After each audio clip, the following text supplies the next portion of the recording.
And I'm making this video to put on record here regarding a matter I have pending with the Internal Revenue Service, the United States government.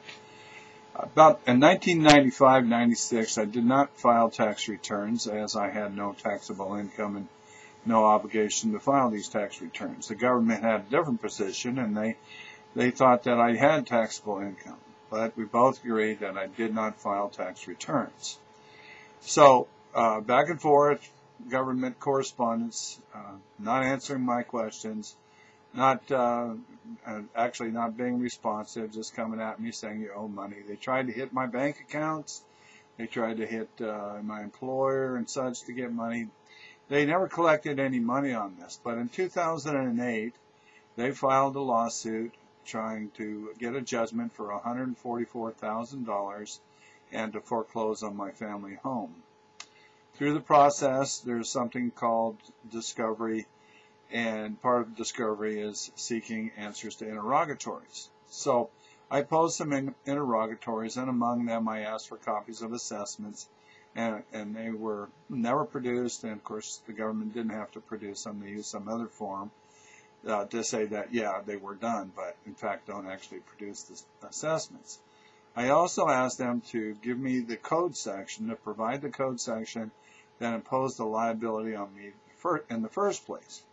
The government answered that the Internal Revenue Code was public record, and therefore I could go find it myself.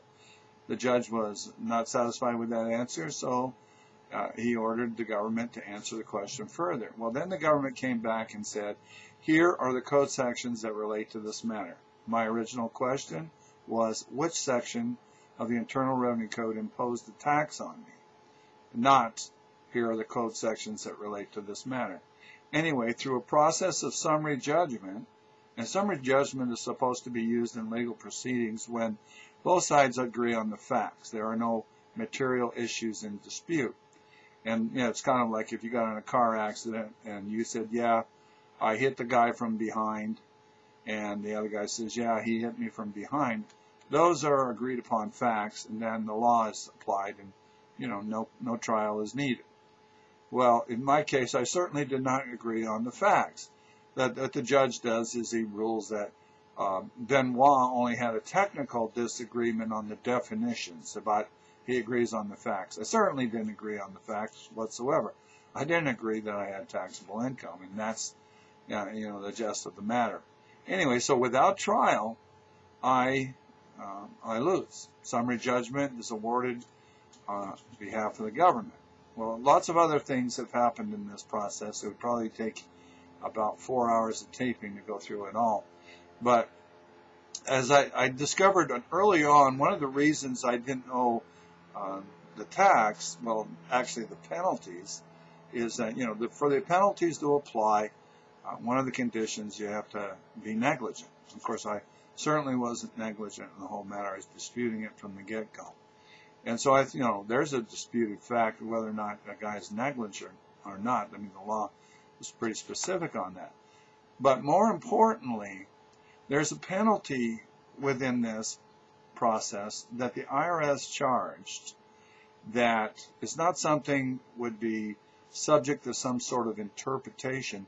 That's actually a fraudulent charge. There's a section in the Internal Revenue Code that makes it illegal well, actually I'll read it. That's the best way to cover that. Unlawful acts of revenue officers or agent.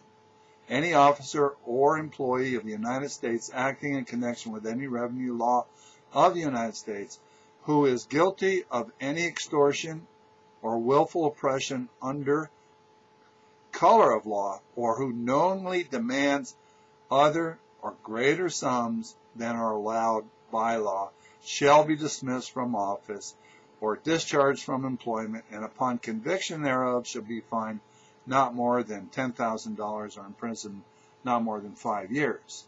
So what we know here is that it's against the law in the Internal Revenue Code to try to collect more money than or greater sums than are authorized by law.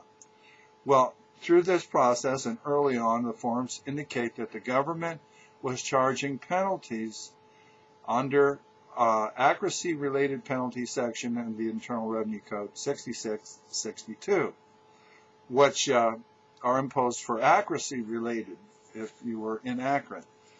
Now, this penalty does not apply to people who did not file a tax return.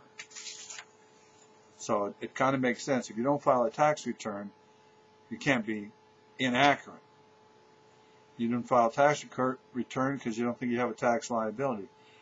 There are several places where this is covered in the Internal Revenue Code in the United States, Code of Federal Regulations, Treasury decisions, and the like. Under the Treasury decision, accuracy-related penalty goes on to say that accuracy-related penalty applies only in cases in which a return of tax is filed. The accuracy-related penalty does not apply in cases in which a return of tax is filed, except that the penalty does not apply, excuse me, I misread that.